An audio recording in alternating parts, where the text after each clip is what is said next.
Policia e Durrësit ka vënë në pranga një 39 vjeçar pas denoncimit se kishte kërcënuar me armë bashkëshorten e tij se do të merrte 2 djemt, 8 dhe 12 vjeç për t'i dërguar në Siri. Ilir Shala u arrestua nga policia e Durrësit në banesën e tij pas denoncimit të babait të bashkëshortes me inicialet ASH. Familja e 39 vjeçarit jeton në Flak të Durrësit ku Ilir Shala njihet si një besimtar i devotshëm musliman. Nga dëshmia që ka dhënë bashkëshortja e tij para oficerëve të policisë gjyqësore, mësohet se familja Shala ka jetuar në Itali në zonën e Sanremos dhe prej 3 vite e gjysmë janë kthyer në Shqipëri.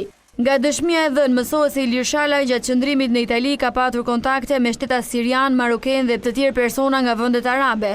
Sipas bashkëshortes që për asaj kohe ajo indoktrinua nga besimi musliman dhe pasi u kthye në Shqipëri 39 vjeçari nuk punonte, por ishte bërë një predikues i fesë islame. Të dhënat e policisë bëjnë me dije se Ilir Shala është kthyer në shtëpi mbrëmjen e të mërkurës rreth orës 21 ku ka patur një sherr me bashkëshorten. Gjatë debatit mes tyre 39 vjeçari ka marrë automatikun dhe ja ka drejtuar nënës së fëmijëve të tij, duke e kërcënuar se do t'i merrte 2 djemt e do të largohej në Siri. Bashkëshortja menjëherë ka lajmëruar prindrit e saj duke u strehuar në shtëpinë e tyre, e këta të fundit ka njoftuar policinë për çka kishte ndodhur. Policia pas kontrolleve në banesën e tij nuk ka mundur të gjejë armën me të cilën 39 vjeçari kërcënoi bashkëshorten. Të gjitha materialet dhe provat e mbledhura janë kaluar në prokurorinë e Durrësit, nga ku ka nisur hetimet pas dyshimeve se ky shtetas mund të jetë mbështetës i ISIS në vendin tonë.